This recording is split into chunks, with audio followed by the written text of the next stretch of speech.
How will he find us when he comes? Awake and ready. And when he asks us to dedicate our lives even more perfectly, how will he find us? Awake and ready. Let's begin our service with a prayer.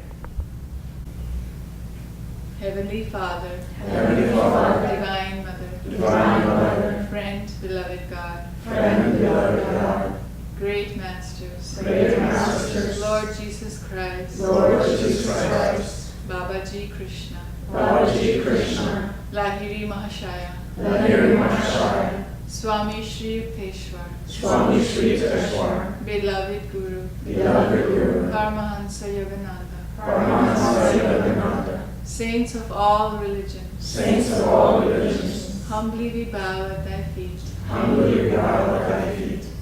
O Divine Mother, O Divine Mother, inspire us, inspire us, uplift us, uplift us, guide our lives. guide our lives. From darkness, lead us unto light.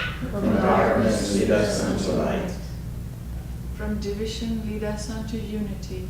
From division lead us unto unity. From sorrow, lead us to everlasting joy.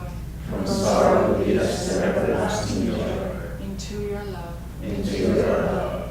Receive us, Mother, Receive us, Mother, in this lifetime. in this lifetime. Om. Om. Peace. Amen. Please be seated. Continue to meditate with the gaze still focused at the point between the eyebrows. As we read from Informations for Self-Healing, today's topic is kindness.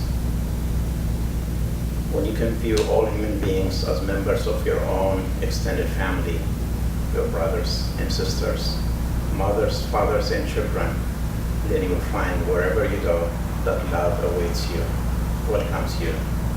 It is God who gazes back at you when you behold Him in awe.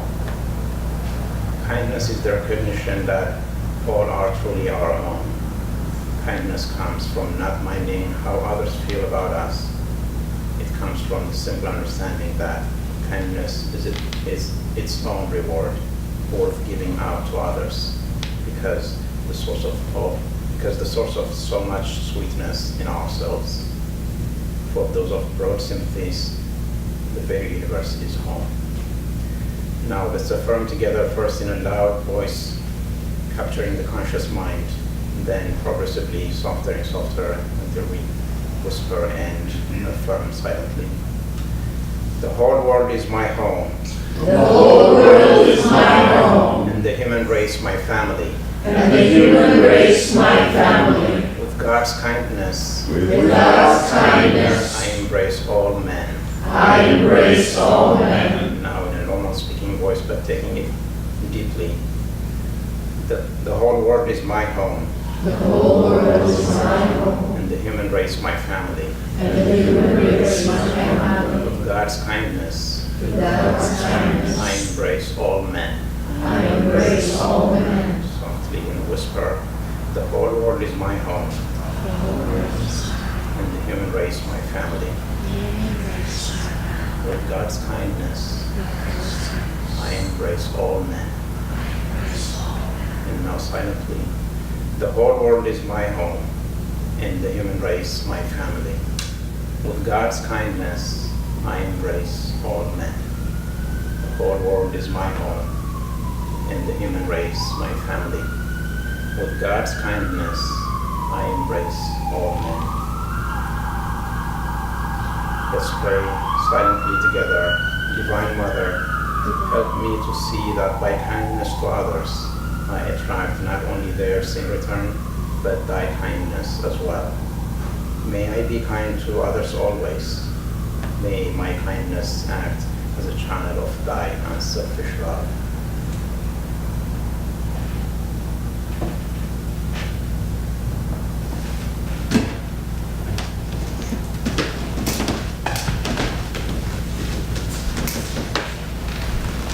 Good morning, everyone.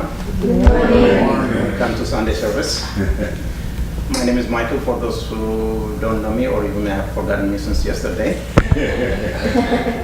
This is Padma, my sister and friend in Guiding Guru. We're going to race off the One Light by J. Donald Waters. It's the weekly commentaries on the Bible in Bhagavad Gita. This week is week 21, the best way to worship. Truth is one and eternal. Realize oneness with it in your deathless self within. The following commentary is based on the teachings of Paramahansa Yogananda. In chapter of the Gospel of St. John, the woman of Samaria asks Jesus, "Where is the best place to worship?" This question might be expanded to include, what is the best church? What is the best religion? Is it important to go on pilgrimage to holy shrines? What is the best ritual? What is the best mantra or prayer?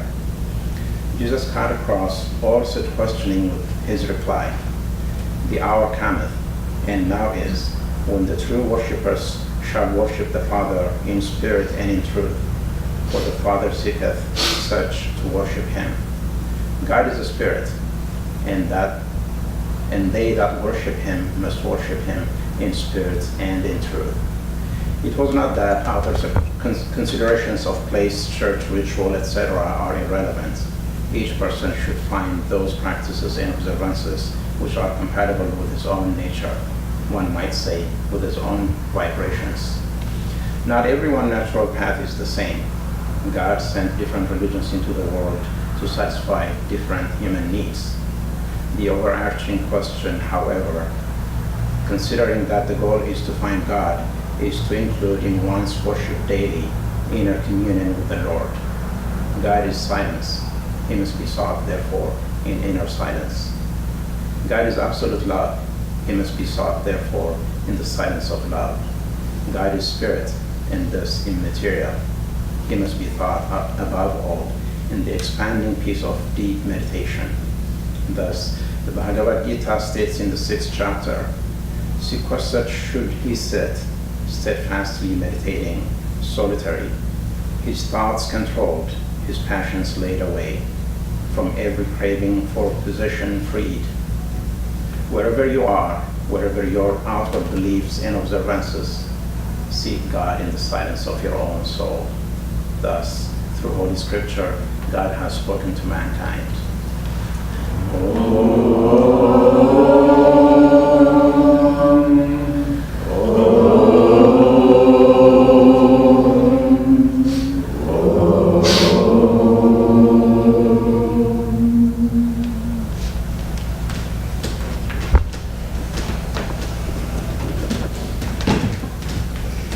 And now a prayer from the Book of Prayers and Poems, Whispers of Eternity. Keep the compass needle of my attention ever pointing toward thee. Whether soaring through the sky encased in a steel air cage, or drawn over the land by snorting iron steeds, or moving easily over smooth highways on rubber wheels, or having my very thoughts paralyzed by the pounding din of assembly lines, the compass needle of my attention will ever keep turning toward thy magnetic north pole of divine love. Beaten by winds of happenstance, drenched by cloudbursts of misery, sucked down in the mud of soul enmeshing, ego-whipped activity, or wandering lost in jungles of confusion, my mind will yet ever reach out for thy guiding touch. The raft of my life, tossed about helplessly by the driving storms of need, was drifting toward rocks of insatiable desire. O poster in our wisdom skies, thy twinkling light beckoned and directed me toward thy shores of eternal contentment. Though countless mechanisms pound, twist, or stretch my anguished nerves, yet will the homing pigeon of my love wing its way peacefully towards its true home in thee.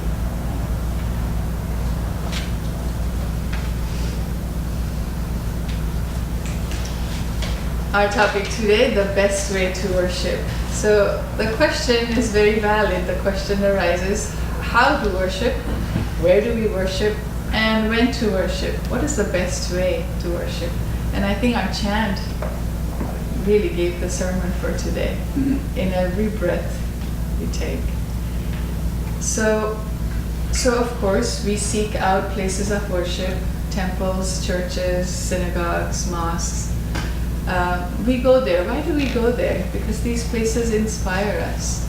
They help us feel the peaceful vibration. But you know how Master used to say, if just by being in an ashram, just by being in a holy place gave us God, gave us salvation, then the rats in the canyon of Mount Washington would be self-realized by now. So it's not just by being in a place. We have to take that vibration and use it and to inspire us. Take that inspiration to go within, and by going within, uplift our consciousness. That will give us God.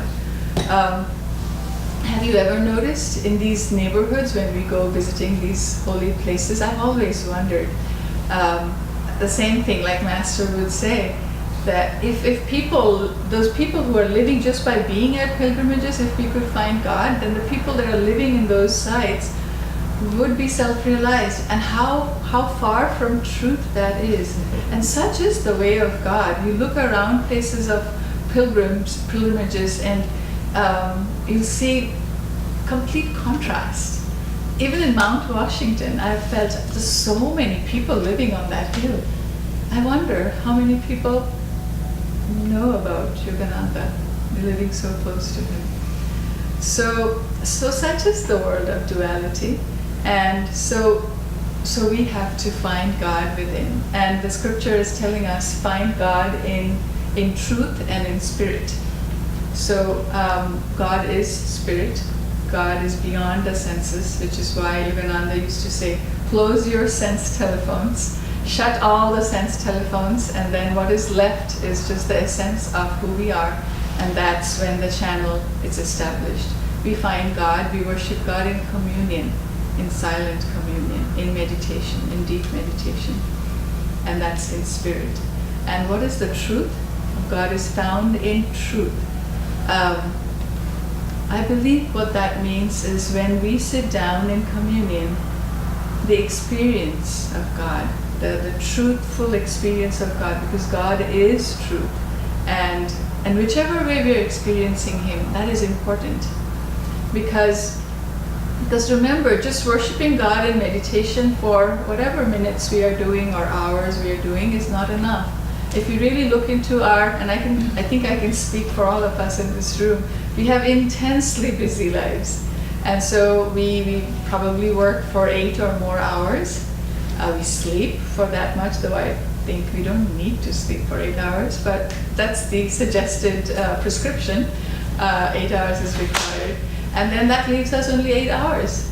8 hours to commute, to eat, to take care of our families, to drive around. How much time is left for God? Hardly any. And but whatever time we spent, which means it's not enough. So let's say we are meditating for an hour, but we have to carry that meditative state into the rest of our hours, and which is why it's important to experience God in meditation. It's like refilling our batteries. And I've experienced this with my own life, and I know I see some of you nodding, especially because we have such intense, busy lives in such a city as ours. It is important to drench ourselves in that, whatever we can afford to experience God in that truth, so that we can carry that out and carry it with us in every moment throughout the whole day. Some people say, I have heard this, and I've heard Swami Kriyananda say this, that some people think, meditation it can be addictive. It's not a good thing if you do too much of meditation. You can get too addicted to meditation, and you can't perform in life. I think it's quite the opposite. In fact, it's exactly the opposite. The more you meditate, the more we feel spirit within us. It gives us a capacity to understand people around us, because it improves our intuition. Remember, intuition is our soul's tool for knowing God. We will know God, the infinite, through intuition. And that intuition is like a byproduct. You know, when you go to the refinery, you're getting the gasoline, but there's so many byproducts that's producing the whole range of products. So many medicines and vaseline and pharmaceutical, so many products. Same thing. Intuition, which is the main tool for knowing God, also helps us to makes life easy. The bumps of life becomes easier with that tool. We begin to understand the people around us, people whom we love. We can help people more by tuning into them. We can anticipate things much better. We can handle hurdles a lot better. So that's one. And then it also, meditation also intensifies our capacity for life. It allows us to enjoy the good things in life. And it helps us to raft over the not so good things in life. You know how Master used to say, with God, life is beautiful, it's wonderful, it's joyful. And without Him, it's exactly the opposite. So, meditation is our way out. And there could be many other ways, and I'm sure you guys all know about the three major paths: the path of devotion, the path of so Jnana Yoga, Bhakti Yoga, and path of Karma Yoga. In meditation, which Master taught this path, this is called Raja Yoga. It's the king of all paths. So if you look carefully into his teachings, he's bringing all of these in together into the central method of finding God. So Kriya is the action. So we are extremely active in a part of this meditative state that we are in. And of course, Jnana Yoga, which is the intellectual, the discriminating part that is asking, he's taught us to ask, who am I? This could be a meditation for a whole week. Who am I? Just deeply meditating on that thought. Who am I truly? Who are we? And he has asked us to think about the moment when you were born, or even before you were born. Did you exist? We did. We existed. After we were born, we existed. We've come this far. We have existed. But things have changed outwardly. We certainly don't look like the time we were born. And we are going to change again. Right after death, will we cease to exist? No, we won't. Our existence is continuous. So the question then is, who are we? What defines us? And through meditation, we begin to get a glimpse to the answer of that. And this is Jnana Yoga. Not this, not this. And then finally, the path of devotion. In fact, love, as the readings were saying, love is, we cannot take a single step ahead towards God without love. It is love that made us. And again, if you meditate on love, we begin to get a glimpse of everything is running by love. Love is the power, the force of the universe. The attractive force that physics says, gravitational force. Master actually, I think, had explained at some point, was trying to hint at it. The love is that force. And it's that force that we see manifest in saints. Do you remember Master's story of how he looked at that thug, the person that came to murder him? He had just given a talk in the East Coast, and this was those times of depression. And he spoke out very strongly against people who were, making other people's lives. They were cheating and making other people's lives miserable. So he spoke out, and these were powerful people of the society, lots of power, lots of money. And so these people sent some thugs to kill him. And he was walking down the streets, and they came up. 2 people came up, ready to murder him, and they had a weapon in their hand. And he looked at them with so much love, and he asked them, why do you lead this life? with the power within me, I ask that this life be changed. And that's palpable power that came and hit those people and changed their consciousness. They could not lead that life anymore. They dropped their weapons and said, they just ran away that night. They just simply ran away. They got so scared. And later they came back to him and said, what have you done to us? Such is the power of love. And it is real, and we think it is not real because our senses don't capture it all the time. But that is the power behind all that's happening that keeps us going. What are we looking for? Someone recently told this to me and I felt this is so perfect. He said, there's a hole in our heart in the shape of God. And we're trying to fill that with all different kinds of things. And it doesn't fit. It doesn't fit. We keep on trying, life after life. We're thinking of the perfect job, the perfect relationship, the perfect, the house on the top of the hill, the car, the popularity, the power. Nothing fits, nothing feels right. Somebody had asked one of the richest people in those times, Howard Hughes. He was at his deathbed. I think he passed away within a week after this interview. Are you happy? And he would say, nah, I can't say I'm happy. So it's not money for sure. So we begin then gradually, it becomes monotonous, this search. What is it? What is going to make us happy? What we are looking for is love. We are looking for love in that perfect partner. We are looking for love in our loved ones. And all the time, what our desires are coming in the way. Ego wants desires. It wants things for itself. And that's preventing us from getting a taste of that love. And then teachers like Master comes along and shows us out the way out. And he says, it's not about getting. It's about giving. The more you give, the more you receive. And that's what meditation also gives us a glimpse of. In that meditative state, think about what we did when Michael was leading us. We receive. We are in receiving mode. We open our palms out. This is a very sensitive part of our body, which is why we keep it open, which is also why we bless in this way. And so we are in the receiving mode, and our hearts are open. We have been taught to keep our hearts open. And as we open ourselves, that's when God and Masters can come in and work on us. Because guess what? They have given us a little door that we can keep shut, our free will. And by that will, which is driven most of the time by the intellect, we say, I'm not ready for this. I'm not sure I can trust this.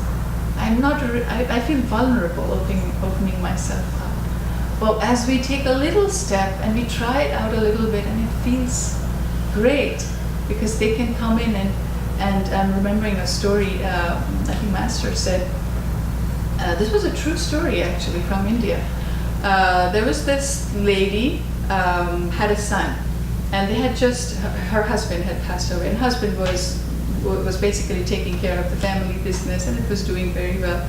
But after her husband passed away, the son came upon a lot of wealth. There was wealth in the family, but I guess he was not ready. So, because he was just wasting all of that wealth, and he was drinking, didn't have a job, was not taking care of the family business, were visiting prostitute homes, and so on and so forth. And mother was getting totally frustrated and didn't know what to do.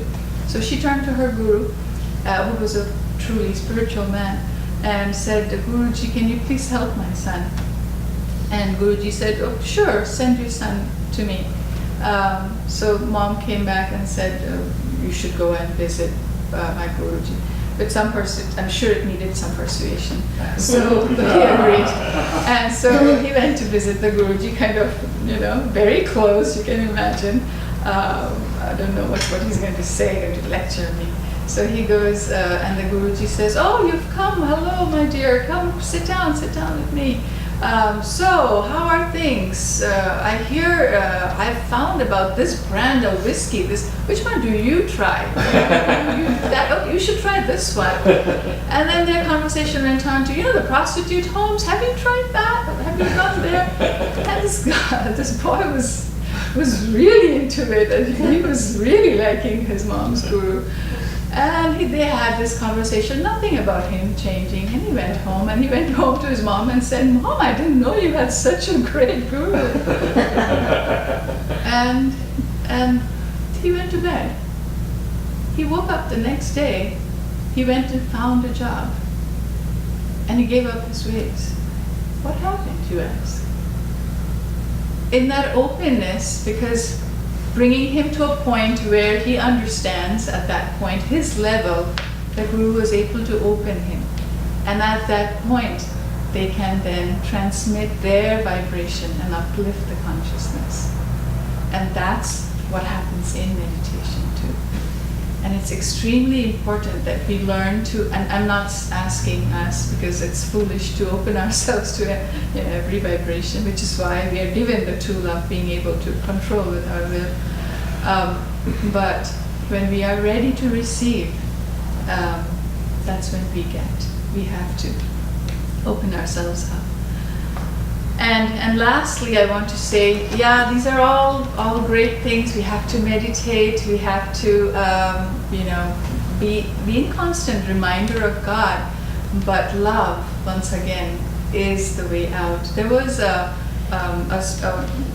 think a very retarded person in the ashram, in Mount Washington ashram, and he couldn't really do very much in outward service, and I think one day Master was talking about his different disciples. He was in the mood of so and so will find God in this lifetime, and so is already very close, and such and so on and so forth. And then he looked out, and there was this guy in the garden working, and he said, he will find God in this lifetime. And then the disciple that was close by, they said, "Master, then it must be a very simple love that takes us to God." And Master said, "That's exactly it. It's very simple. Just pure love. No complexity. Not too much of, you don't have to understand God. You simply have to love. A path of love." Another story comes to mind. This was, again, actually here in the US with Master. This guy had heard about Master and has come to him with lots of questions, He had a whole list of questions. And he starts with the first one. Was it Master? I forget. Maybe it was another. It wasn't Master. Well, a saint. And he was asked these questions. And then the saint would stand up and say, "Love God." And he walked out. And then he came back again. It was Master. And he came back again. And he was sitting with his disciples. This guy will not give up. And he came back again and tried again. One more question. Such and such, if this happens, then, very complicated question. Master looked at him a little sternly this time and said, "Love God," and walked out. And a third time this happened, and I wonder, this person, very persistent, tried one more time, and Master this time visibly stood up and said, "Love God," with a lot of energy. "Love God." I don't know whether he really understood the message, but that is our message. Love God. And it is easy in one way. Very simple. Simply love God. But how do I love God? How do I turn all my love for everything else, all my little desires, not so little, some of them, big and little desires, to the one desire of God, of loving God? That happens through meditation. Because I believe when we experience that touch of that love, that joy, that is God, and I still remember I have shared this with you many times because it was such a remarkable moment for me.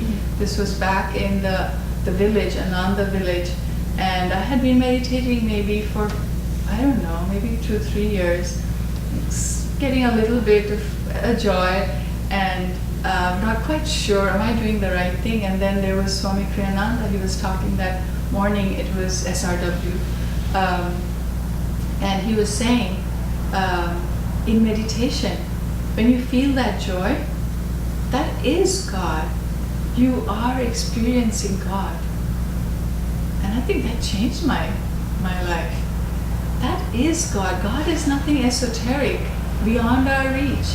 God is right here and we can experience God. And it's a very real experience. So if we are experiencing a little bit of love in our hearts during meditation, just a little bit of joy, like flickering flames of joy, we have to hold on to it because that is God. We are experiencing God. If we see just a little bit of light, all these different aspects of God, 8 different aspects of God, whichever speaks to us, hold on to it for your life and go deeper in it in the meditation. So I'll conclude with our question again. How do we worship God? What's the best way of worship? Just love. Where is our temple? We carry our temple with us. It's very, very sweet and convenient. We don't have to go anywhere. It's right here. Our heart is the altar. It is the temple. And love is with which we worship God.